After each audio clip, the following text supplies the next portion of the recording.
We're going to bring in John Morris, the voice of the Bears, who is still in Kansas City. He was there during the game yesterday when Baylor lost to Oklahoma State. John, thank you for joining me. So we just heard Mark Vidal talk after the game about thinking that his team needed this, something that can really push them ahead in Indianapolis. Do you agree with that? And what was your reaction to his leadership in the press conference after the game?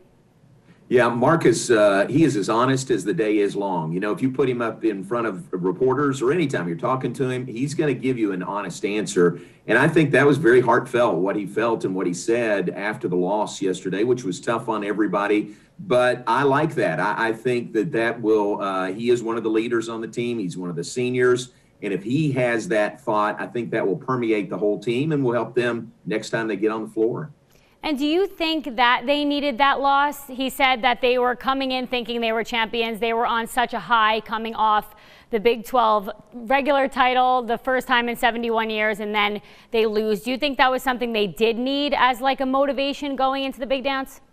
Yeah, I really don't know. I mean, I would say that you can win from losses, you can learn from losses, or you can learn from wins. And it's always more fun to learn after a win, which Baylor has a lot this year. But you can learn from losses too. So really, Mark saying that's what matters. I mean, what the team feels, what the players feel coming off that game, that's what really matters coming out of that game. And you were in the game. You were inside the arena. Not many of us were in there. What was the vibe? I know there's not a lot of fans in there, but was it loud? Did it feel like it was a tournament environment? Not so much. You know, that's a big building. It's like 18,900 something is what it typically seats.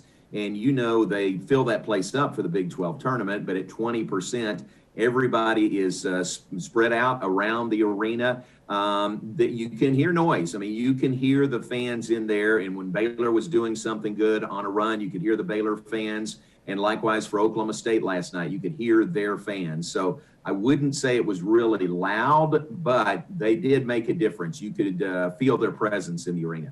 And what would you say the biggest takeaway, your biggest takeaway in that game was that the Bears need to improve upon going forward? You know, they played a really good team. Give Oklahoma State credit. They were really, really good. I think Baylor is still not back 100% from where they were playing before the 3-week COVID break. So they've still got to continue to work on that. Coach Drew told us after the game, they just need to get in the gym and practice. You know, they played so many games back to back to back, you know, after they came back from the 3-week layoff, that they were always in a prep mode, you know, for the next game at practice. They didn't really have time to get in there and just practice as a team. So now they'll have a little extra time before they play next weekend. We'll find out, you know, on Sunday when and where that will be. So just getting to practice, I think, is going to be really beneficial for these guys. And one last thing, how excited are you that you're going to be able to go to Indianapolis, see it in person after last year, all the cancellations? Just how happy are you that this season is actually making it to March Madness?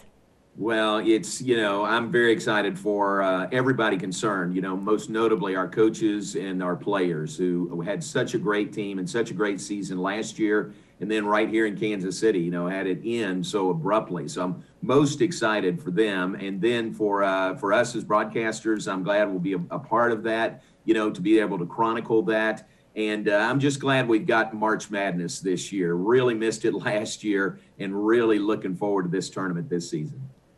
Well, me too. I could say I'm definitely excited. I was watching all the look backs that ESPN did on the whole year, and I was like in chills. I was almost crying. I was like, it doesn't seem as crazy when you're living through it than when you look back and you're like, oh my, there was actually no sports. So Thank you again for joining us, and I hope you make it back safe and then have the most fun in Indianapolis.